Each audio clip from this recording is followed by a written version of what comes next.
오늘 벌써 네 번째입니다. 우리 10강짜리인데 벌써 네 번째 이제 진행하게 되고요. 우리 오리엔테이션까지 다섯 번째 벌써 하고 있습니다. 우리 첫 번째 그림 가기 전에 우리 말씀 한번 같이 읽고 시작하도록 하겠습니다. 내가 그를 시작. 내가 그를 보아도 이때의 일이 아니며 내가 그를 바라보아도 가까운 일이 아니로다. 한 별이 야곱에게서 나오며 한 규가 이스라엘에게서 일어나서 모압을 이쪽에서 저쪽까지 쳐서 무찌르고 또 셋의 자식들을 다 멸하리로다. 아멘. 이제 오늘 말씀은 조금 익숙하지 않으실 수도 있을 것 같아서 잠깐 설명을 드리면요. 이제, 요 얘기는, 요 그림이랑 관련이 있는데, 발람이라고 하는 그 선지자, 이렇게 하나님의 선지자는 아니에요. 이 발람이라고 하는 사람이 예언자 같은 사람이 있는데, 이제 이 사람에게 발락이라고 하는 이스라엘의 적군에서 이제 저주를 해줘라. 이스라엘을, 저주를 해줘서 좀 망하는 그런 말들을 해줘라라고 하는데, 하나님을 믿는 선지자가 아닌데도 불구하고 뭔가 저주를 하려고 하기만 하면은 이스라엘을 축복하는 말이 쫙 나오는 거예요.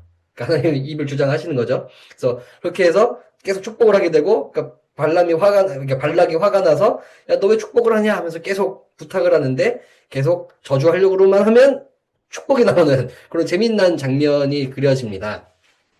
이제, 그러면서 뭐, 재미난 약간 동화적인 이야기도 등장을 해요. 이 보면은, 발람이 데리고 다니는 나귀가 이제 막 저주하면 안 된다. 나귀가 말하는 장면도 등장하고, 그래서 그 중에 축복의 말 중에 하나입니다. 그러면서 이제, 이스라엘에 대해서 이야기를 하는 거죠. 이 이스라엘 가운데서 이 한 별이 야곱에게서 나오며 하면서 별 같은 존재가 나올 것이고, 또 한 규는 이제 왕의 이렇게 잡는 그런 왕의 상징인데, 이런 세상을 다스리고 그 권위 있는 그 무언가가 이스라엘에게서 일어나고, 또 모압을 이쪽에서 저쪽까지, 그러니까 온 땅을 다 무찌를 수 있는 강한 왕일 것이며, 또 셋의 자식들을 다 멸하리로다. 이거는 이제 꼭 셋이라는 사람의 자손만 이야기하는 것이 아니라, 그러니까 이스라엘에 반대되는 하나님 뜻에 반대되는 모든 민족들을 다 무찌르시는 일들을 이 야곱을 통해서 일으키실 것이다. 뭐 이런 그 민족을 통해서 일으키실 것이다라고 하는 그런 구절입니다. 그래서 그걸 가지고 이제 이름이 헷갈리네. 네, 맞죠. 발람 선지자의 이야기를 가지고 그림을 그린 겁니다. 근데 사실 그 한 본문만 가지고 그렸다라고 하기는 좀 뭐하고요.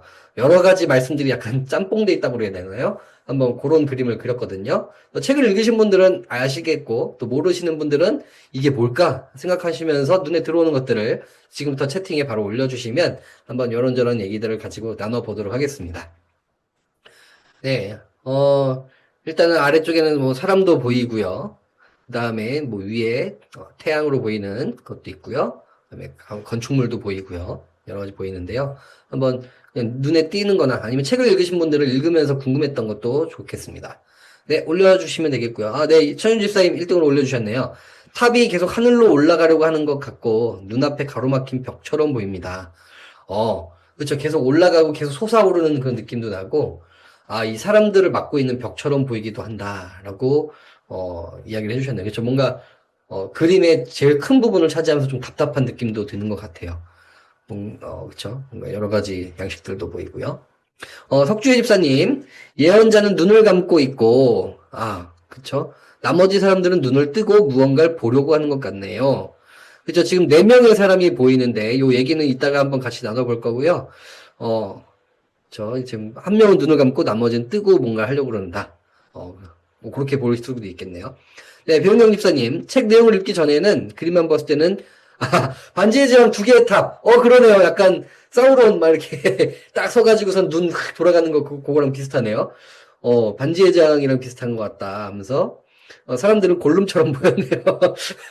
네, 그렇게 보니까 또 약간 스미골처럼 보이기도 하고 네, 영화랑 연결해서 어쩌면 영화도 그런 부분들을 좀 차용했을 수도 있겠다 싶기도 하네요. 재밌는 시각입니다. 문미정 집사님, 위에서 태양은 그것을 지켜보고 있는 것 같다. 이 모든 거를 탑과 아래에 있는 사람들을 지켜보고 있는 것 같다라고 해주시고, 권서영 집사님은 탑 가운데 부분이 갈라져서 무너질 것 같은 위태함이 느껴집니다. 그렇죠. 가운데가 뭔가 약간 비어있는 듯하고 약간 갈라져서 불안정해요. 쪼개질 것 같은 느낌도 든다라고 하신 것 같아요. 뭔가 단단해 보이면서도 막상 위태위태한 것 같은 느낌이 있습니다. 원경민 집사님도 저도 반지의 제왕. 아까 전에 배은경 집사님이랑 같은 얘기신가요? 역시 부부시네요. 네, 부부의 마음은 지금 서로 떨어져서 하시는 것 같은데도 같은 마음으로 같은 댓글을 올려주셨습니다. 재밌네요. 네, 책을 읽으신 분들은 이제 아시겠지만, 이제 책을 안 읽으신 분들을 위해서 조금 설명을 드려보도록 하겠습니다. 네, 일단 이 탑이라고 표현이 됐는데 탑이 맞고요. 일단 요거 먼저 할게요. 위에 이제 해부터 설명을 하면요. 저도 이제 잘 몰랐는데 이 해가 약간 다시 볼까요? 약간 십자가 형태로 돼 있다고 하네요. 근데 지금 이렇게 봤을 땐 잘 모르겠는데 이 실제 그림에서는 약간 햇빛이 이렇게 퍼지는 모습이 이 사방으로 똑같이 퍼지는 게 아니라 약간 십자 모양으로 퍼진다고 해요. 그래서 이제 십자가 형태의 겨울해, 그러니까 뭔가 주님을 뜻하는 거, 아까 하나님 같다라고 하셨는데 맞는 거죠. 십자가 형태이고 이제 겨울해를 이렇게 표현을 한다고 합니다. 동지에 뜨는 그 해를 겨울해가 저렇게 표현을 한다고 해요. 그러니까 뭔가 겨울해는 그렇죠. 세상이 가장 춥고 빛이 적고 할 때 가장 짧지만 가장 필요한 해, 이런 걸 뜻하게 그린 것 같다라고 책은 표현하고 있습니다. 그 다음에 여러분들 그 탑을 좀 자세히 보셨나요? 보면은 여러 가지 형식으로 돼 있는데 이거 다시 한번 보실까요? 저는 뭐 잘 건축에 대해서 잘 모르지만 이렇게 설명을 해요. 로마네스크 양식, 고딕 양식, 바로크 양식, 로마 성당, 노틀담 성당, 꼭대기에 우주정거장, 로켓 발사대, 또 파리 에펠탑까지 다 합쳐놓은 표현이라고 합니다. 그래서 여기 위에 있는 그 탑들이랑 뭐 철골 구조물들도 이렇게 여러 가지 점점 옛날부터 지금까지의 수많은 발전의 건축물들을 다 표현을 한 거다라고 이야기를 하면서 이거를 이제 바벨탑이라고 이야기를 하더라고요. 사실 오늘 본문이랑 바벨탑 이야기는 전혀 상관이 없어요. 오늘 이야기는 민수기고 바벨탑은 창세기 11장에 등장을 하는데 두 개를 합쳐놨어요. 그래서 이제 뭔가 발람이 예언을 하고 사람의 힘으로 발락을 통해서 사람의 힘으로 뭔가를 하나님이 이겨보려고 하는 그 장면과 바벨탑을 통해서 하나님을 이겨보려고 하는 그 장면을 합친 거죠. 그래서 그 두 본문을 하나로 합친, 약간 설교자들이 본문 두 개를 가져와서 합친 것처럼 이렇게 그렇게 표현을 한 것 같아요. 그러면서 발람도 하나님을 이길 수 없다라는 거 표현한 거고, 그 다음에 바벨탑을 올려도 또 오늘날 수많은 양식들로 쌓은 사람의 힘으로도 야곱의 별만큼, 오늘 말씀에 등장했던 그 야곱의 별만큼 올라갈 수 없다라는 것을 바벨탑을 가져와서 설명을 하고 있는 것 같습니다. 되게 기발하죠. 저는 전혀 상관없는 그 두 부분을 같이 합친 게 좀 재밌다라는 생각이 들었습니다. 그 다음에 아래 있던 네 사람 궁금하셨죠? 저도 왜 네 사람이지? 발람이면은 발람 한 명인데 왜 네 명이나 그렸지? 라고 했는데 보니까 이 책에서는 발람 한 명과 나머지 셋은 동방박사를 뜻한다 라고 이야기를 하더라고요. 그러면서 이제 동방박사들도 별을 보고 찾아가잖아요. 그러니까 그거랑 또 연결을 시킨 거예요. 바벨탑, 발람 이야기, 그다음에 신약에 나오는 동방박사 이야기까지 다 합쳐서 이 한 장면에다 그렸더라고요. 재밌네 라는 생각이 들었어요. 그래서 동방박사 색깔을 이제 옷이 색깔이 다 다릅니다. 그래서 여러 가지 색깔로 되어 있는데 뭐 땅, 그다음 믿음, 사랑을 다 표현한 거다라고 책은 이야기를 합니다. 뭐 지각해다가 진짜 그걸 의도했는지는 모르겠지만 오늘 이 해석하는 이분은 그렇게 이야기를 하고 있습니다. 그 다음에 오늘 얘기를 하신 분이 없으신데요. 좌측 하단에 낙이 발견하신 분 없으신가요? 제가 보여드릴게요. 다시 한번 보여드리면 지금 약간 여기 겹쳐서 그럴 수 있는데 여기 아래 여기 아래 하단에 여기 보면 나귀가 있습니다. 나귀. 네. 보이시죠? 네, 여기 나귀 입이에요. 그래서 나귀 입이 이렇게 돼 있어가지고 나귀도 등장하고 있습니다. 그래서 나귀와 이제 발람의 예언을 한 걸 보면서 이 나귀도 하늘의 별을 쳐다보면서 이제 하나님을 바라보고 또 이제 오히려 나귀도 예언을 하는 모습을 보여주거든요, 성경에서. 그래서 그런 것들을 같이 그려놨습니다. 그다음에 이제 동방박사 이제 저는 개인적으로 보니까 흰 얼굴, 어두운 얼굴, 노란 얼굴이 다 있더라고요. 이게 지거캐더가 되게 좋아하는 표현 방식이에요. 그냥 한 인종으로 그냥 표현하지 않고, 백인으로만 다 표현하지 않고, 이렇게 모든 인종을 다 섞어서 표현을 하면서, 어느 민족이나, 어느 나라나, 그 누구나 하나님께서는 동일하게 통치하시고, 또 그들에게 동일한 은혜를 내려주신다는 것을 표현한 것 같다라는 생각도 좀 들었습니다. 그래서 이걸 보면서 참 여러 가지 본문을 결국에는 바벨탑으로 풀어내고 있는데, 계속 똑같지요. 사실 어느 본문도 다 바벨탑이랑 연결할 수 있을 것 같아요. 뭐 신약으로 와서 바리새인 같은 경우는 율법의 바벨탑을 지어놓고 하나님 맞먹으려고 했던 것 같고요. 또 어떤 로마 제국은 힘으로 바벨탑을 지어서 싸우려고 했던 것 같고요. 또 오늘날은 돈이 바벨탑이 되기도 하고, 혹시 여러분들은 오늘 뭐 채팅으로 달지 않으셔도 좋지만, 나의 바벨탑은 뭐지? 한번 생각해 보셔도 좋겠다는 생각이 듭니다. 어쩌면 내 자녀가 바벨탑일 수도 있고요. 네, 네. 그다음에 어쩌면 뭐 명예나 하나님을 향한 열심이 때로는 조금 변질되어서 바벨탑이 될 수도 있고, 각자만의 바벨탑이 있을 것 같아요. 그래서 그걸 한번 돌아보셔도 좋겠다라는 생각이 듭니다. 그런데 이제 오늘 이 그림의 결론은요, 아무리 탑을 지어도, 아까 전에 누가 벽 같다라고 하셨지만, 아무리 벽을 만들어도, 탑을 지어도, 하나님께서 비추시는 그 겨울의 해는 막을 수 없다라는 것이 이번 그림에 조금 보여주고자 하는 면인 것 같다라는 생각이 듭니다. 네, 여기까지 하고 이제 다음 걸로 넘어가 보도록 하겠습니다. 룻기 이야기입니다. 우리 말씀 같이 읽어보도록 하겠습니다. 시작. 룻이 밭에서 저녁까지 줍고 그 주운 것을 떠니 보리가 한 에바쯤 되니라. 아멘.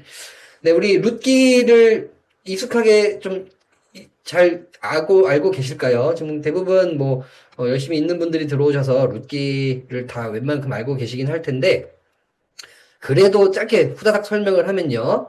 이제 룻은 이방 여인인데 이제 자기네 나라로 찾아왔던, 모압으로 찾아왔던 이스라엘 여인 나옴이라는 여인이 있는 그 아들과 결혼을 했었습니다. 근데 아들도 죽고, 이제 시아버지도 죽고, 좀 여러 가지 우여곡절이 있어서, 이제 나오미와 함께 룻이 이스라엘로 돌아오게 됩니다. 그러니까 자기 고향도 아닌데, 이 룻은 이 시어머니를 따라서 어머니 하나님을 나도 섬기겠습니다. 라고 하면서 돌아오게 됩니다. 그러니까 완전히 혼자 돌아와서 할 수 있는 것이 없죠. 남편도 없고, 남자들도 없고, 일할 것이 없어서 어떻게 먹고 사나라고 했는데, 이제 요걸 먼저 해야 되겠네요. 이제 맨 위에 보면은 떨어질 곡식은 가난한 자들 위해 율법을 보장하는 특권이라고 해서 이런 법이 있었어요. 이스라엘은 하나님 만드신 법인데, 우리가 추수를 하다가 보면 곡식 알들이 떨어지지 않습니까? 밭으로. 그러면은 보통은 아까워서 주워서 담아서 가져가야 될 것 같은데 법으로 지정이 돼 있었어요. 못 가져간다고. 그거는 가난한 사람들을 위해서 무조건 남겨놔야 된다라고 하는 법이 있었습니다. 그걸 줍는 거는 누구나 가난한 자들이 할 수 있었던 거예요. 그래서 룻은 그걸로 어머니와 자기가 살기 위해서 줍게 됩니다. 근데 줍는데 그 모습을 보고 밭 주인이었던 보아스라고 하는 그 사람이 그거를 마음껏 가져갈 수 있게 오히려 기퉁이를 다 넘겨주고 다 배려해주면서 지내게 됩니다. 그러다가 이제 둘이 마음이 통하기도 하고 하나님이 짝지어 주셔서 둘이 결혼을 하게 되는데요. 근데 이제 만나게 되는데 그냥 만나는 게 아니라요. 사실 룻의 남편이 죽었잖아요. 근데 이 룻과 결혼을 하는 이 보아스는 그 죽은 남편의 먼 친척이었습니다. 이렇게 되면은 그 같은 혈육끼리 결혼을 하게 되면 어떻게 되냐면 룻이 아이를 낳아도 이 아이는 보아스의 아이가 아니에요. 보아스의 아이로 치지 않고 죽은 남편의 아이로 칩니다. 네, 이런 법이 있었어요. 자, 그러면 여러분 같으면 결혼을 해도 남편이 내 아이가 아니라고 그러면 결혼을 하고 싶을까요? 웬만한 사람들이 그 법 때문에 피하고 미뤄요. 책임져야 되는 책임지고 내 아이는 아니니까. 그런데 보아스는 그럼에도 불구하고 결혼을 하고 룻을 챙겨주고 그렇게 자녀를 낳게 되는 그런 일들을 하게 됩니다. 그래서 하나님의 섭리 가운데서 그 룻을 일으키시고 하는 장면들이 등장을 하지요. 자, 우리 이따 또 설명할 것들이 많기는 한데요. 더 길어지면 안 될 것 같아서 요거 정도 배경을 갖고 요 그림을 한번 보시면 좋을 것 같아요. 네, 한번 그림을 보시면서 드시는 느낌이나 또 눈에 띄는 거나 또 채팅으로 올려주시면 같이 이야기를 한번 나눠보도록 하겠습니다. 네, 저는 이 그림 보면서 이제 스테인드 글라스에 있는 그림이죠. 그래서 룻을 이렇게 표현을 했구나 하면서 저는 색깔도 좀 눈에 띄고요. 그래서 되게 화사하다. 생각보다 화사하네. 뭔가 룻의 삶이 막 밝지만은 않았을 것 같은데 되게 화사하게 표현을 했네. 라는 생각도 들고요. 네, 채팅 올라오고 있네요. 한번 보도록 하겠습니다. 네. 문미정 집사님, 한아름을 안고 있음에도 불구하고 발에 밟히는 게 이삭들이네요. 아, 야, 이거는 저도 잘 못 봤어요. 밟고 있는 게 이삭이라는 거를. 그쵸. 이거 한아름을 앓고 있다. 사실은 떨어지는 게 별로 없거든요. 왜냐면 떨어뜨리면 남게 되니까 최대한 안 떨어뜨리려고 하는 게 주인의 입장인데, 일부러 많이 떨어뜨리는 거죠. 그래서, 왜요? 룻이 가져가라고. 배려와 사랑이 들어있는 건데, 이만큼을 안 왔는데도 여전히 떨어져 있는 것들이 있다. 그러니까 하나님의 은혜 같다는 생각도 드네요. 천연주 집사님, 품 안의 곡식은 풍족해 보이지만 얼굴은 근심과 슬픔이 느껴집니다. 아, 그쵸. 저도 보면서 밝지 않네 라는 생각이 좀 들었다는 게, 일단 먹을 거는 가지고 가긴 하는데 이게 계속 앞으로 해결될 일은 아니잖아요. 그러니까 또 돌아가면 또 어머니와 함께 어떻게 살아갈까? 여러 가지 근심도 있고 슬픔도 있는 것 같다라는 생각이 듭니다. 이중적인 모습이 등장을 하네요. 네, 배은경 집사님, 말씀에는 떨어진 곡식을 모았다고 했는데 그림에는 곡식을 낫으로 베어 수확한 듯 그려서 풍족하게 해주시는 은혜를 표현한 듯 보였습니다. 그쵸. 떨어진 곡식을 그쵸. 근데 이제 아마도 보아스가 가져갈 수 있게 이제 자기의 그 종들에게도 주문을 넣습니다. 저 가져가는 거 맘대로 가져가게 해라. 뭐라 하지 마라. 라고. 그러니까 아마도 보아스가 싹싹 베가지고 가져갈 거 잘 정리해서 뒀을 것 같아요. 그래서 풍족하게 해주시는 은혜를 볼 수 있는 것 같습니다. 원경민 집사님, 눈치를 보는 것 같은 얼굴빛입니다. 그쵸. 편하지는 않죠. 자기 거 수확해 가는 게 아니니까 눈치를 보는 것 같은 얼굴빛이 보입니다. 라고도 해주셨습니다. 네. 하나 더 정미경 집사님 올려주셨네요. 여기까지만 한번 해도록 하겠습니다. 파란색 앞치마가 눈에 띄고요. 곡식하는 손이 아기하는 것 같아요. 파란색 앞치마. 그러네요. 앞치마만 파랗게 뭔가 희망을 뜻한다라고 한다면 그런 와중에도 뭔가 희망이 있다라는 걸 표현한 걸까요? 그 다음에 곡식하는 손은 아기하는 것 같다. 그쵸. 이제 루시 이때까지 아기가 없었지요. 아기가 없어서 뭔가 소중하게 혹은 이 그림을 통해서 나중에 아기가 태어날 거라는 걸 예시하는 건가 싶기도 하네요. 네. 그다음에 김선아 집사님, 흑투성이 발이 힘들고 고단한 삶이 느껴집니다. 그쵸. 보니까 발이 맨발이에요. 맨발이고 흑투성이로 얼마나 열심히 주웠을까 라는 생각도 들고 고단하겠다라는 생각도 듭니다. 문미정 집사님, 이제껏 대부분 얼굴이 황빛이었는데 이번에는 하얗네요. 그러게요. 왜 하얗게 표현한 이유가 있을까요? 그때 우리 모세 그림에서 하나님의 은총을 받고 있을 때 하얗게 표현하곤 했었는데 혹시 그걸 뜻한 걸까? 라는 생각도 문득 들게 됩니다. 많이 올려주셨어요. 여러 가지 인사이트들이 있는 것 같은데요. 한번 책에서는 뭐라고 했을까 한번 같이 보도록 하겠습니다. 네, 일단 아까 위에 줄은 했고요. 수혼법. 요거는 조금 이제 알고 계시면은 좋을 것 같아요. 이제 이스라엘에 있는 법인데 남편이 대를 이을 아들을 낳지 못하고 죽으면 그 다음에는 바로 누구랑 결혼을 하게 되는 거냐면요. 남편의 형제, 그러니까 형제랑 바로 부부가 되는 겁니다. 그때는 이제 일부 다처제이기 때문에 남편의 형제의 아내가 되는 겁니다. 그래서 그 형제, 동생이나 누가 형수의 아내가 되는 거죠. 우리로 생각하면은, 뭐야, 뭐 이거 뭐야, 말도 안 되는 일이야, 라고 할 수 있는데, 이스라엘은 이렇게 했어요. 근데 이게 이상한 법이 아니라, 왜요? 자식이 없이 이 여인이 살아간다는 거는 당시에는 거의 사회적 사형 선고였습니다. 그러니까 이 법은 이상한 법이 아니라 이 여인들을 구출해주기 위한 법이에요. 왜냐면 다시 결혼하기도 쉽지 않고 하기 때문에 자녀를 낳을 수 있도록 해주는 법이었다. 그래서 이 룻이 이 이스라엘로 돌아와서 원래는 더 가까운 남편의 친척이 있었어요. 근데 그와 결혼을 하게 되는 건데 그 사람이 포기 선언을 합니다. 나는 먹여 살릴 수도 없고 내 자식도 아니고 내줄 수도 없어 해서 신발을 벗어가지고 딱 보여주면서 신발을 벗으면 포기하겠다는 거거든요. 그래서 난 포기합니다. 라고 하게 돼요. 그래서 그 다음 가까운 친척이 누구였냐? 우연히 그 밭의 주인이었던 보아스였던 겁니다. 그래서 그런 법 때문에 이야기가 이어진다라고 할 수 있습니다. 네, 그다음에 룻기는요. 요거는 저도 잘 몰랐는데 재밌더라고요. 이 룻기의 기록 시기가요. 우리 성경에는 사무엘서보다도 앞에 있죠.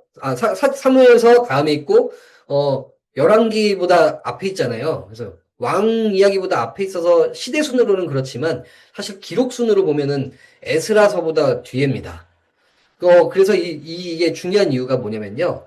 에스라 선지자가 법을 선포를 하게 되거든요. 이방인과 결혼 금지법을 시행을 해요. 이미 결혼한 사람도 다 내쫓으라는 법을 시행을 합니다. 그런 상황에서 그게 그 시대 때만 있었던 법인데 그 시기 이후에 변질이 돼가지고 이스라엘 사람들이 굉장히 이방인들을 더욱 배척하고 이방인 아내를 맞은 사람들을 막 못 살게 걸고 여러 가지 일들이 있었어요. 그런데 그때 당시에 룻기가 쓰여졌다는 거죠. 근데 보아스가 누군가요? 살몬 보아스 오벳 2세 다윗이에요. 다윗의 조상이거든요. 그러니까 룻기의 저자가 뭘 얘기하는 걸까요? 야, 너네들 이방인이랑 결혼하면 죄라고 그러는데 너희들의 조상인 다윗의 그 왕을 거슬러 올라가면 룻도 이방인인데? 라고 이야기하는 거예요. 그래서 이런 것들을 이야기하면서 시대 상황 속을 잘 읽어야 된다 하면서 어떻게 보면 백성들한테 질문을 던지는 책이기도 합니다. 그래서 재밌는 이런 다른 썰도 들어 있습니다. 그래서 한번 그걸 가지고 토의를 해도 재밌겠다 싶어서 근데 뭐 시간이 많지는 않으니까 여러분들은 어떻게 생각하십니까? 이방인과 혼인을 막는 에스라의 금혼령 이것도 맞죠? 당시의 시대 상황에서 맞죠? 그 다음에 이스라엘의 왕족 자체가 이방인인 룻과의 결혼을 통해 만들어진 혈통인데 이 두 개가 부딪히거든요. 이거 어떻게 해결해야 될까요? 네, 이거 어떻게 한번 이야기를 나눠볼 수 있을까요? 네. 혹시 이거에 대해서 나는 이게 맞는 것 같아요. 혹은 이렇게 생각하면 될 것 같아요. 한번 채팅을 올려주실 수 있는 분이 있을까요? 우리 요새는 잘 안 그러지만 옛날에 교회에서도 그런 얘기들 많이들 했잖아요. 그 막 믿는 사람끼리 결혼해야 된다. 막 이러면서 아니면은 막 큰일 난다는 것처럼 막 하기도 하고 맞는 것 같기도 하고 아닌 것 같기도 하고. 네, 차문희 성도님 올려주네. 마치 지금의 신앙이 있는 사람과 결혼한 것과 비신앙인과 결혼한 문제가 비슷한 느낌이네요. 그쵸? 그래서 이런 느낌이랑도 비슷해요. 그래서 이거 그럼 어떻게 생각해야 되나라는 생각도 드는데 저는 이렇게 좀 고민을 하면서 이렇게 풀어보고 싶어요. 이제 금혼령을 내렸던 것 자체가 혈통이 중요한 건 아닌 것 같아요. 하나님을 모르는 시대 때 하나님을 모르는 사람들 가운데 그렇게 섞이고 정말 그리해서 하나님을 모르는 민족으로 나가는 그것들을 막기 위해서 금혼령을 했잖아요. 근데 오늘 나오는 룻은 좀 다릅니다. 이방인이긴 하지만 하나님을 그 누구보다 이스라엘 사람들보다 더 제대로 믿었고 하나님의 은총을 받은 사람이었고 그리고 그런 결혼이었죠. 그래서 이건 그건 제 생각이에요. 이방인이 무조건 나쁘다는 것이 아니라 어찌 보면은 하나님의 은혜를 아는 그런 맺음이 필요하고 또 혈통이 중요한 게 아니다. 다른 혈통이라고 해서 무시하고 배척하고 전쟁하고 죽이고 이것이 하나님의 뜻은 아니다라는 것을 좀 볼 수 있지 않을까라는 생각도 해보게 됩니다. 문미정 집사님, 율법 중심의 구약과 은혜 중심의 신약이 대비되네요. 네, 그렇게 볼 수도 있겠죠? 조금, 에스라는 약간 율법 중심인 것 같고, 또 룻기는 약간 신약 느낌이 나죠? 근데 룻기도 구약이거든요. 그래서, 그죠? 여기 이것은 육체의 문제라기보다는 정신의 문제가 아닐까. 하나님이 바라는 거는 어떻게 보면 혈통 그 자체가 아니고요. 하나님을 경외하는 그 마음이 혈통보다 더 앞서는 것 같습니다. 그래서, 구약이나 신약이나 하나님은 동일하게 그렇게 하나님을 사랑하고 이웃을 사랑하고 시어머니를 버리지 않고 따라서 돕기 위해서 왔던 그 모습들을 받으시는 하나님이다라는 얘기를 해보고 싶습니다. 네, 시간을 좀 많이 할애했지만 좀 중요한 이야기인 것 같아서 한번 해보게 됐습니다. 네, 우리 다음 이야기 또 넘어가 보도록 하겠습니다. 네, 다윗 이야기로 벌써 넘어왔어요. 요거 짧지만 무슨 얘기인지 아하 하실 거예요. 같이 읽어보겠습니다. 시작. 다윗이 여호와 앞에서 힘을 다하여 춤을 추는데 그때 다윗이 배 에봇을 입었더라. 아멘. 네, 이거는 다윗이 언약궤가 들어올 때 신나서 춤추는 그 이야기, 그 장면이죠. 그림 바로 봐도 될 것 같습니다. 네, 이 그림 보면서 한번 어떻게 보셨는지 한번 채팅을 남겨주시면 좋겠습니다. 네, 이 그림도 스테인드 글라스로 되어 있네요. 아까 그 룻기 이야기랑 비슷한 것 같은데 그 그림이랑 같이 있는 건지 한번 궁금한데 책에는 나와 있지 않아서 네, 요 그림 보면서 눈에 띄는 것들을 채팅으로 한번 달아주셔도 좋겠습니다. 네, 올려주고 계시네요. 보도록 하겠습니다. 천현 집사님, 다리 모양이 바쁘게 움직이는 듯 춤추는 듯 신나 보입니다. 저도 다리가 되게 눈에 들었거든요. 그래서 도대체 뭔 춤이냐, 이 다리를 이렇게 자세를 하기도 어렵겠다 싶을 정도로 뭔가 역동적인 것도 같고 힘이 들어가 있는 것 같고, 다윗이 얼마나 기뻤을까라는 생각도 듭니다. 그러면서도 표정은 엄청 기뻐 보이지는 않는데 왜 이렇게 그랬을까라는 생각도 좀 들고요. 네, 원경민 집사님, 생각보다 정적인 듯요. 더 요란하게 움직이지 않았을까 생각하신다. 그죠? 표정도 그렇고, 어떻게 보면은 정적인 것 같다는 생각도 드네요. 어쩌면 아직 법궤가 들어오기 전인가? 라는 생각도 드네요. 지금 드는 생각은 아직 안 들어와서 그런가? 기다리는 건가? 라는 생각도 들고요. 문미정 집사님, 노래도 부르는 것 같아요. 그래서, 입 모양이 그쵸, 닫혀있지 않고, 뭔가 우하고 있는 모습도 보이네요. 그렇죠. 노래도 불렀겠죠. 권선영 집사님, 붉은 옷이 뜨거운 마음을 표현하는 것 같다. 아, 그쵸. 뭔가 다른 색깔로 표현할 수도 있는데, 우리 지각 헤더가 예전에도 간절한 마음이 있을 때 빨간색으로 표현했잖아요. 뭐, 아니면 뜨는 해라든지. 그래서 그런 간절하고 뜨거운 마음을 붉은색으로 표현한 것 같다. 맞는 것 같습니다. 유영진 집사님, 네, 기쁨으로 노래하는 표정 같습니다. 그래서, 아, 그쵸. 이 기쁘다라는 게 무조건 막 신난 표정만이 아니라 정말 감사하고 기뻐하는 진지한 표정도 기쁨의 표현이 될 수 있을 것 같아요. 네. 요 정도 나눌까요? 더 없으시면은 한번 뭐 같이 책에 있는 내용들 살펴보도록 하겠습니다.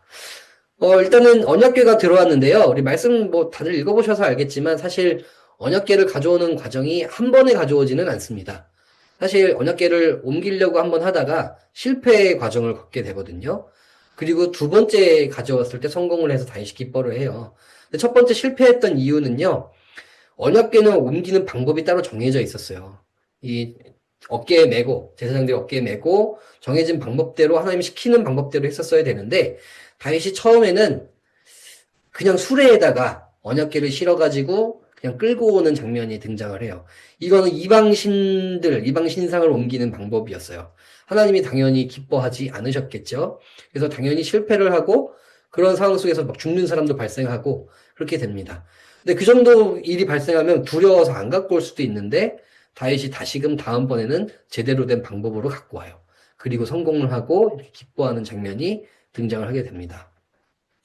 이제 다윗이 기뻐하는 이유가 무엇일까요? 이 책에서는 또 책뿐만이 아니라 말씀을 읽어보면 그냥 뭔가 내가 성공을 했다라고 해서 기쁜 거는 아닌 것 같아요. 또 이걸 갖고 와서 이제 앞으로 전쟁에서 무적 상태가 돼서 이길 수 있어. 그래서 기쁜 것도 아니고요. 다윗의 첫 번째 그 이동 때는 욕심이 좀 있었던 것 같아요. 근데 두 번째는 정말 순전한 마음으로 갖고 왔고 그냥 법궤가 들어온 것 자체를 기뻐하거든요. 즉 다른 이유가 아니라 하나님이 나와 함께 하시는 것 자체가 기쁨의 근원이었습니다. 다윗의 기쁨은 어떻게 보면 우리가 바라고 가장 소망하고 따라가야 할 하나님 자체를 기뻐하는 그 모습이다라고 할 수가 있겠습니다. 그다음에 이제 하나님께 영광 돌리는 거는 이제 다윗을 통해서 좀 볼 수가 있는 것 같아요. 뭐 그전에도 뭐 하나님께 기쁨의 제사를 드리는 일들도 있었지만 요 장면을 보면은 음악으로 수금으로 타면서 뭐 춤추면서 기뻐하지 않습니까? 하나님께 영광 돌리는 거는 그냥 정해진 어느 틀과 그 방법만은 아니다라고 할 수 있어요. 음악이라는 것, 또 수금 타는 일들을 통해서도 표현이 가능합니다. 우리가 잘 알듯이 찬양하는 것 당연히 영광 돌리는 방법이고요. 오늘 이 직업 캐더처럼 내가 잘하는 미술을 통해서 하나님을 찬양할 수도 있는 거고요. 그다음 나의 일상의 습관으로도 영광 돌릴 수 있고 또 우리가 지금 그래도 좀 다 지나셨지만 힘겨워하고 참 버거워했던 육아하는 거, 이거 너무 힘들어라고 하는데 하나님이 맡기신 생명을 길러내는 일도 찬양하는 일이라고 할 수 있습니다. 일상도 그렇고요. 또 여러분의 일터에서 하나님 주신 나의 직장에서 하루하루 감사하면서 일하는 모든 것들, 그것도 영광 돌리는 방법. 나의 표정, 봉사, 자연을 누리고 또 보호하는 것, 또 나의 하나님 주신 지혜와 이성을 가지고 학문을 하는 것도 하나님께 영광 돌리는 것이다라고 할 수 있습니다. 우리가 좀 폭 좁은 하나님께 영광 돌리는 일이 아니라 나의 모든 것이 하나님께 영광 돌리는 일이 될 수 있다는 것을 기억하면 좋을 것 같다는 생각이 듭니다. 그리고 무엇보다도 하나님 정말 찬양을 좋아하신다라는 것을 알 수 있는 것 같습니다. 그러니까 우리가 함께 예배 때 꼭 찬양은 들어가는 거겠죠. 네, 그다음에 수금에 대해서 제가 좀 봤는데요. 이제 작고 가벼운 악기라고 하고요. 이제 이 수금을 다윗이 기가 막히게 쳤다고 해요. 잘 타는 사람을 알려줬고 이 수금을 통해서 찬양을 했겠죠. 그걸 통해서 사울의 마음을 안정시키고 악한 영을 무찌르기도 하고 치유하는 도구로 쓰기도 합니다. 그러니까 음악이라는 것은 찬양이라는 것은 하나님이 인간에게 주신 정말 귀한 도구다라는 것을 알 수가 있고요. 다윗이 이날 이후로 또 지나서 멈추지 않고 수많은 시편, 가장 많은 시편을 쓰게 되고 그 시편을 찬양하는 도구로 수금과 또 여러 가지 비파와 많은 것들을 쓰는 이야기들이 성경에 들어 있습니다. 찬양대를 세우는 조직하는 이야기도 등장을 하지요. 그래서 요 수금은 개인적인 영성과 공동체의 예배를 연결하는 상징적인 존재가 됩니다.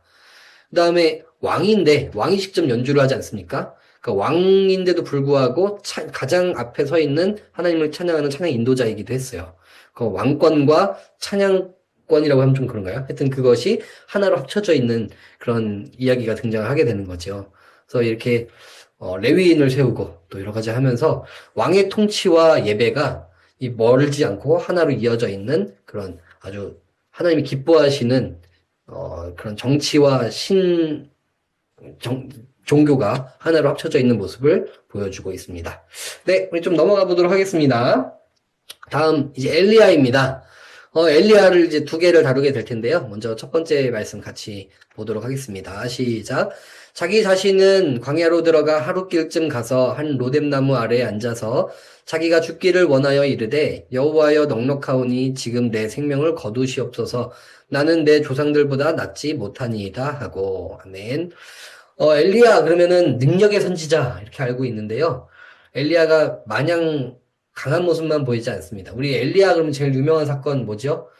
이방 선지자 850명과 혼자서 맞짱 떠서 불 붙이고 이기는 장면을 떠올리게 되는데 그 누구보다도 심적으로는 가장 많이 흔들렸던 선지자이기도 합니다. 그래서 그 이야기들이 들어 있습니다. 그 장면인데요. 한번 그림만 한번 보실까요? 눈에 띄는 것들을 보시면서 한번 채팅 한번 올려주셔도 좋을 것 같습니다. 네, 여러 가지 구도들이 보이는 것 같아요. 뭐 동물도 보이고, 바닥에 놓여있는 것도 보이고, 또 표정도 보이고, 또 여러 가지 배경들도 보이는 것 같습니다. 네. 채팅에 올려주셨네요. 천현주 집사님, 옷과 땅과 빵의 색이 모두 같습니다. 그러네요. 이게, 되게 노란색 빛으로 거의 비슷한 색깔로 전부 다 채웠네요. 의도가 있을 것 같아요. 그렇죠? 뭔가 이런 통일된 색감을 주기 위함도 있고, 뭔가 땅 속에 지금 거하면서 아직 하늘에 거하지 못하면서 아래에 머물러 있는 느낌이 들기도 하는 것 같고요. 네. 정나영 집사님, 너무 괴롭고 지쳐 보여서 안타깝습니다. 그쵸. 이번 그림은 진짜 되게 나약해 보여요. 그쵸. 굉장히 지쳐 보이고, 절망 중에 있는 것 같고, 표정도 그렇고, 자세도 그렇고, 참 엘리야의 마음이 그냥 눈으로 보자마자 느껴지는 것 같아요. 문미정 집사님, 로뎀나무가 작은 관목이라고 듣기는 했는데 진짜 작네요. 그리고 진심 괴로워하는 모습이에요. 까마귀도 보이고요. 저 까마귀도 등장하죠. 요 까마귀는 이제 이따가 얘기를 한번 해보도록 하겠습니다. 밑을 바라고 있는 거는 저도 잘 모르겠지만 이따 까마귀 얘기는 뒤로 밀어보고요. 그 다음에 배은경 집사님, 까마귀가 가져오기엔 너무 커 보이는 양식들이 보였습니다.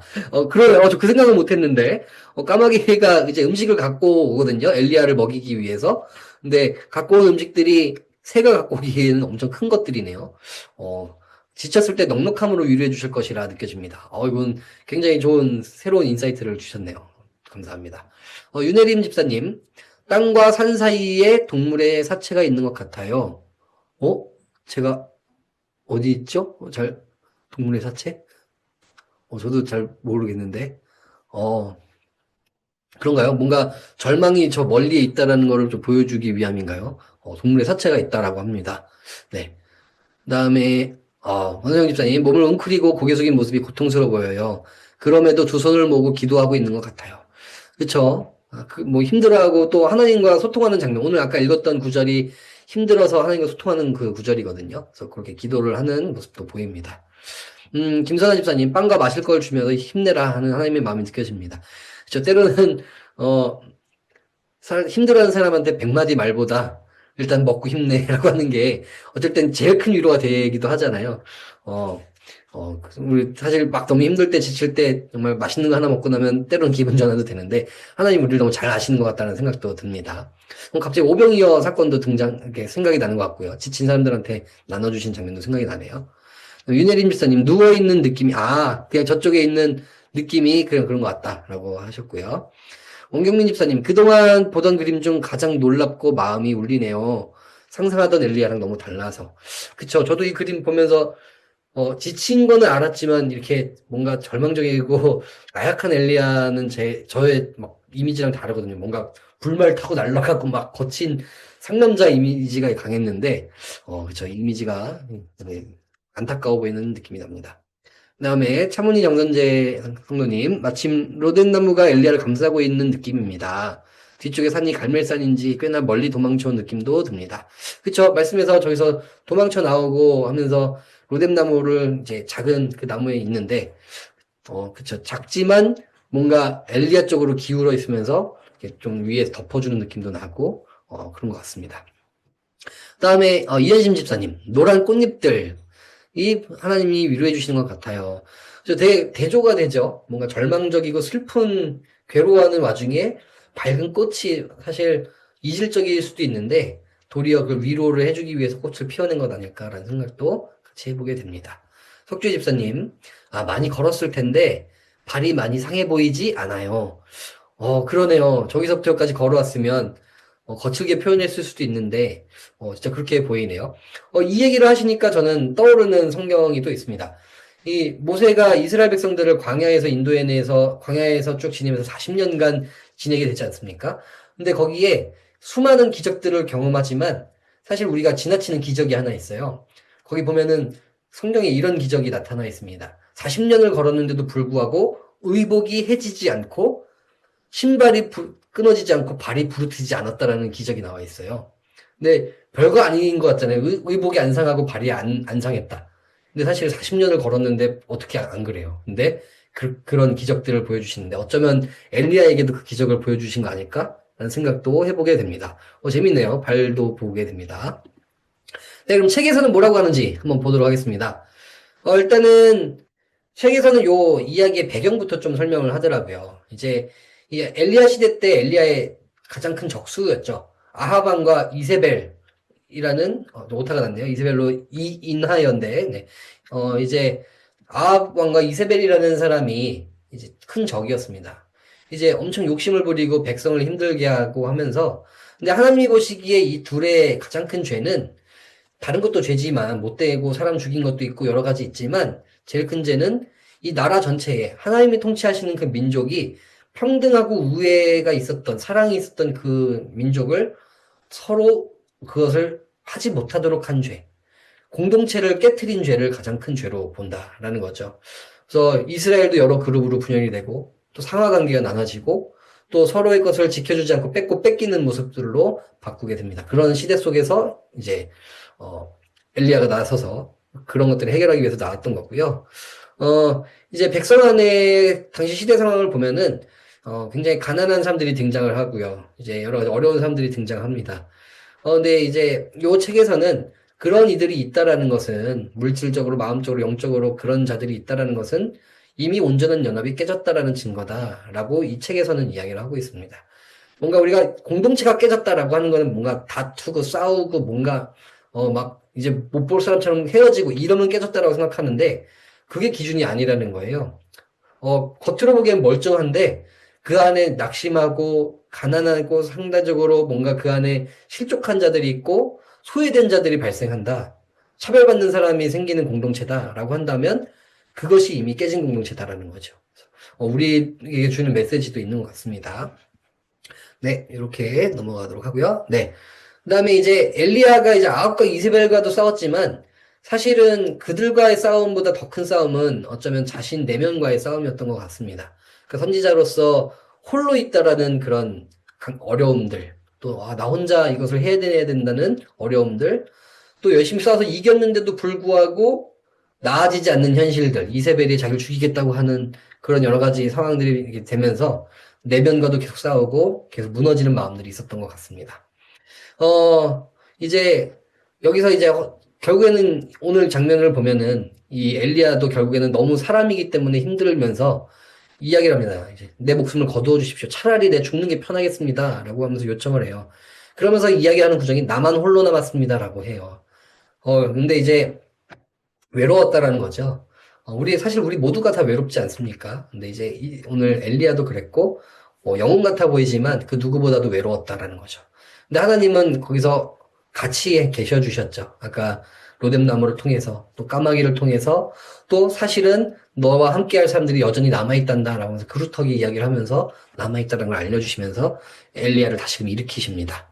그리고 이제 엘리야가 광야로 가게 되면서 또 이제 하나님께서 주신 떡과 고기를 공급받으면서 40일을 버티는데요. 오늘 이 책에서는 이스라엘 백성이 40년을 헤매면서 다시금 강해지잖아요.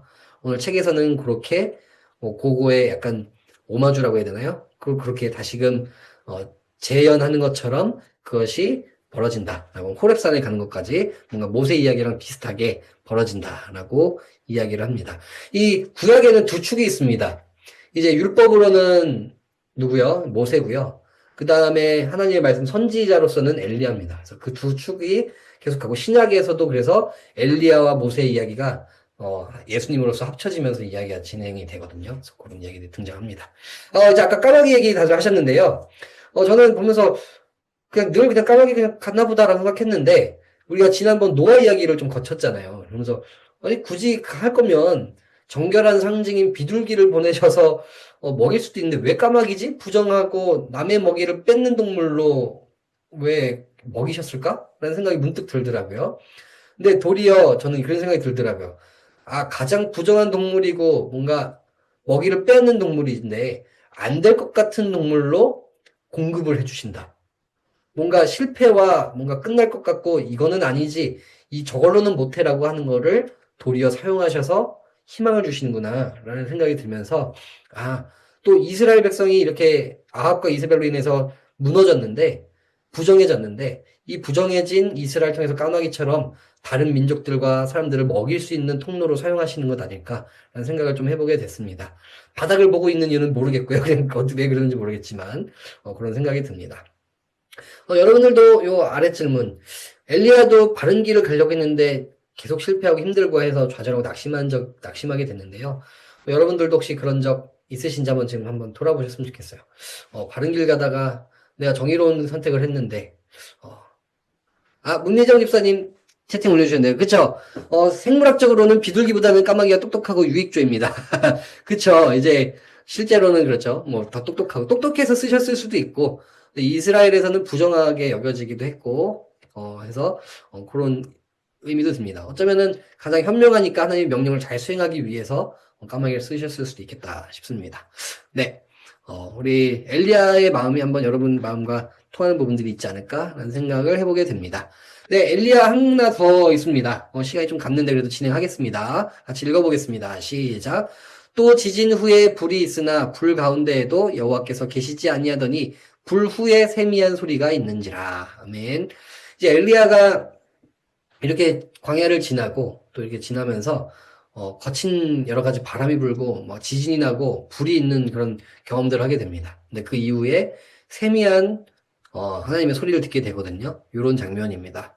그래서 한번 요거 보면서 몇 분만 채팅 올려주시면 얘기 나누고 곧 마치도록 하겠습니다. 네, 저는 이거 보면서 그림인데 바람이 느껴지더라고요. 그래서 떨어지는 낙엽들도 보이고 위에 천둥 번개도 보이고. 네, 어떠신지 한번 채팅을 올려주시면 조금 더 나눠보도록 하겠습니다. 네, 한번 볼게요. 천윤 집사님. 주변 나무는 달라지고 불타지만 날아오는 나뭇잎은 선명한 녹색으로 싱싱해 보입니다. 잘라지고. 그러네요. 나무들은 다 시뻘건데 지금 손으로 향해 올라오는 나뭇잎은 녹색입니다. 그러네요. 또 배은경 집사님도 같은 얘기 해주시고 뭔가 이런 가운데서도 세미한 음성을 들려주시고 아직 희망은 있다라고 지어주시는 것 같네요. 윤혜린 집사님도 같은 얘기를 해주시고 계십니다. 저도 다 똑같으신 것 같아요. 저는 손 위에 탁 나뭇잎이 떨어지는 그 모습을 보면서 되게 저기서 뭔가 쿵 하는 게 거기 있었어요. 여러분들 어렸을 때 그러지 않으셨나요? 이게 저만 그런지 약간 미신 같은 거였는데 이렇게 막 시험 붙고 안 붙고 때 막 그 가을에 낙엽 떨어질 때 떨어지는 낙엽 잡으면 시험 붙는다 막 이래가지고 떨어지는 낙엽 잡으려고 막 했었던 재미로 했던 기억이 나는데 잡으려고 한다고 잡히나요? 안 잡혀요. 근데 지금 잡으려고도 안 했는데 손으로 떨어지는 낙엽이 마치 너가 하는 게 아니라 내가 할 거야 라는 좀 그런 음성처럼 보이기도 합니다. 원경민 집사님, 답답해 보입니다. 어떻게 버틸지. 근데 한 손은 가리고 있지만 한 손은 뭔가 은혜를 구하고 있는 것 같기도 하고요. 책 잠깐 살펴보고 마치도록 할게요. 이제 광야인데 이 일들로 인하여서 끝나는 것이 아니죠. 엘리야가 더욱더 굳세게 해서 다시 나가게 되거든요. 광야라는 곳은 그런 것 같습니다. 거칠고 힘들지만 다시금 더 나갈 수 있도록 하는 장소구나. 계속 광야라는 장소는 모세 때나 엘리야 때나 또 우리 예수님 때나 그런 같은 장소로 쓰이는구나 라는 생각이 듭니다. 그다음에 이제 폭풍, 지진, 불 등장하는데요. 이게 뭐 엘리야를 두렵게 하려고 하나님의 자신의 능력을 과시하려고 하는 건 아니죠. 날씨의 신이 아니죠. 이러한 과정들이 지나고 그 다음이 중요합니다. 오히려 거친 것들이 끝난 다음에 들려지는 세미한 음성, 그것이 하나님이죠. 바람 가운데 들리지 않는 세미한 음성을 이제 그 고요한 가운데 엘리야가 듣게 됩니다. 그래서 함께 한다고, 같이 하자고 하는 음성을 듣게 되지요. 뭐 우리에게 주시는 의미는 이런 거겠지요. 하나님께서 우리에게도 어쩌면 매일매일 세미한 음성을 들려주고 계시는데 거칠고 바람 부는 세상 속에서 하나님께 귀 기울이지 못하면 우리 만나기 어렵다. 귀 기울여야 한다라는 메시지를 주시는 것 같기도 합니다. 네, 비슷한 이야기들이고요. 네, 지금 숨어 있는데 나와야지 또 되겠죠. 같은 뭐 이야기를 해주신 것 같아서 이렇게 마치도록 하고요. 한번 우리 그래도 각자 나는 이 그림이 가장 인상 깊었습니다 하는 거 하나씩만 해주시면은 좋을 것 같습니다. 그래서 여기서 제일 많이 나오는 거, 그 그림을 가지고 설교를 다음 4월 설교를 한번 해볼까 합니다. 그래서 한번 여러분들 어떤 그림이 가장 인상 깊으셨는지 한번 그림이랑 짧게 이유까지 올려주셔도 좋고 그림만 올려주셔도 좋습니다. 네. 원경민 집사님, 힘들어하는 엘리야, 한 표 올려주셨습니다. 마지막 그림, 윤혜린 집사님은 주님의 세밀한 음성을 듣고 싶습니다. 그쵸. 우리 이 자리에 모인 모두의 바람일 것 같아요. 주님의 음성을 들을 수 있는 삶, 얼마나 복된 삶일까. 네. 정미경 집사님, 힘들어하는 엘리야. 네, 다 엘리야한테 공감을 좀 많이 하시나 봐요. 그렇죠? 왜냐면 가장 사람 같은 이야기라 그런 것 같기도 하고. 문리정 집사님 또 다르시네요. 나오미 룻 이야기 얘기하시는 거죠. 네, 발에 밟히는 이삭, 이 능에 또 볕담보다 더 크고 무거워 보이는 하나를 안고 있는 이삭. 난 여자라 그런지. 그래서 그렇죠. 공감이 나와 닮은 모습이 더 공감이 되기도 하죠. 이현신 집사님은 호렙산의 엘리야. 요 그림이군요. 네. 광야와 같은 삶의 순간순간 속에서 하나님 여전히 말씀하고 계십니다. 듣고 싶어요. 로뎀나무 아래 엘리야. 사명을 감당할 때 지치겠지만 하나님의 손길을 느끼고 싶어요. 차문희 정선재님, 주님의 음성은 귀로 듣는 게 아니기 때문에 고요할 때 음성을 들을 수 있는 것 같습니다. 마지막 호렙산의 엘리야 그림이 인상 깊습니다. 다 엘리야를 많이 선택하시고, 송소영 집사님, 하나님 앞에서 춤추는 다윗, 저의 고백입니다. 송 집사님, 너무 늘 예배 뒤편에서 저는 아까 전에 뭐 악기로도 뭐로도 하나님께 영광 돌릴 수 있다라고 했는데, 저는 송 집사님 뒤에서 음향과 미디어 늘 보이지 않는 곳에서 하시잖아요. 저는 하나님의 그 모습 항상 지켜보고 계신다는 생각이 들거든요. 그렇게 영광 돌리시는 모습이 그 어떤 찬양보다 멋지다는 생각이 듭니다. 네. 귀한 고백들 잘 올려주셨고요. 우리 같이 잠깐 기도했으면 좋겠습니다. 기도 제목은 다 다를 수 있어요. 그냥 자신이 가장 인상 깊었던 그림 가지고 그 고백을 하면서 같이 하나님 이 그림이 제 마음과 참 닮아 있습니다. 저도 하나님께서 함께 해주시고 동행해 주시고 붙들어 주시기 원합니다라고 같이 기도하면서 나가도록 하겠습니다. 기도합니다. 하나님 아버지, 이 시간 우리 함께 그림을 통해 주님의 음성을 듣고자 했습니다. 우리 각자의 삶들 또 엘리야처럼 분주하고 바람이 불고 여러 가지 어지러운 상황에 있는 것 같지만 우리 모두들 주님의 음성에 세미한 음성에 귀 기울일 수 있는 우리 모두가 되기를 간절히 소망합니다. 오늘 또 엘리야의 그림처럼 또 누군가는 지치고 낙심하여서 주저앉은 것 같은 상황이 있을지도 모르겠습니다. 그러나 그 가운데서도 여전히 까마귀를 보내셔서 우리를 먹이시고 입히시고 다시금 일어날 힘을 주시는 하나님을 기억하며 다시금 힘을 낼 수 있는 우리들이 되게 하여 주옵소서.